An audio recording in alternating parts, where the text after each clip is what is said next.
यह कहानी है दो बच्चों की जो एक गांव में रहते थे। बड़ा बच्चा 10 साल का था और छोटा 7 साल का। दोनों हमेशा एक दूसरे के साथ रहते, एक दूसरे के साथ खेलते और एक दूसरे के साथ ही घूमते। एक दिन दोनों खेलते खेलते गांव से थोड़ा दूर निकल आए। अचानक खेलते खेलते 10 साल के बच्चे का पैर फिसल गया और वह कुएं में गिर गया और जोर जोर से चिल्लाने लगा। अपने दोस्त की आवाज़ सुनकर जब छोटे बच्चे को इस बात का पता चला तो वह बहुत घबराया।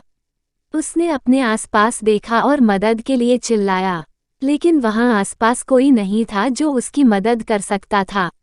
अचानक उसकी नज़र पास ही पड़ी एक बाल्टी पर पड़ी, जिस पर एक रस्सी बंधी थी।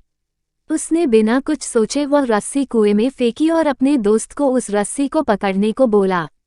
अगले ही पल वह 7 साल का बच्चा उस 10 साल के बच्चे को पागलों की तरह कुएं से बाहर निकालने के लिए खींच रहा था। उस छोटे से बच्चे ने अपने दोस्त को कुएं से बाहर निकालने के लिए अपनी पूरी जान लगा दी। आखिरकार वह बच्चा अपने दोस्त को बचाने में कामयाब हुआ और उसने अपने दोस्त को कुएं से बाहर निकाल लिया। लेकिन उन्हें असली डर तो इस बात का था कि जब वो गांव जाएंगे तो उन्हें बहुत मार पड़ने वाली है।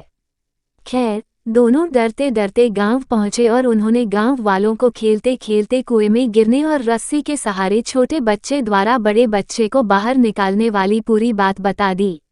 लेकिन गांव वालों ने उनकी बात पर विश्वास नहीं किया और हंसने लगे कि आखिर एक 7 साल का बच्चा एक 10 साल के बच्चे को रस्सी के सहारे कुएं से बाहर कैसे निकाल सकता है। लेकिन वहां मौजूद एक बुजुर्ग ने उन बच्चों की बातों का भरोसा कर लिया। उन्हें सब करीम चाचा कहते थे।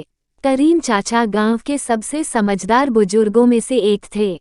गांव वालों को जब करीम चाचा के बच्चों की बात पर विश्वास करने की बात पता चली तो सब इकट्ठे होकर करीम चाचा के पास पहुंचे और बोले, चाचा, हमें तो बच्चों की बात पर यकीन नहीं हो रहा है, आप ही बता दो कि ऐसा कैसे हो सकता है।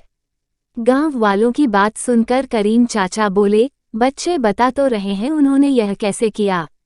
बच्चे ने कुएं में रस्सी फेंकी और दूसरे बच्चे को ऊपर खींच लिया। गांव वालों को कुछ समझ नहीं आ रहा था।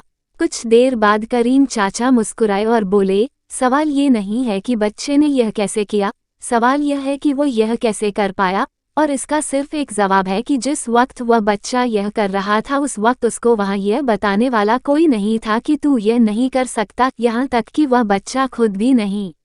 आशा करती हूँ कि आपको ये छोटी सी कहानी अच्छी लगी होगी। वीडियो को लाइक करें, चैनल को सब्सक्राइब करें। धन्यवाद।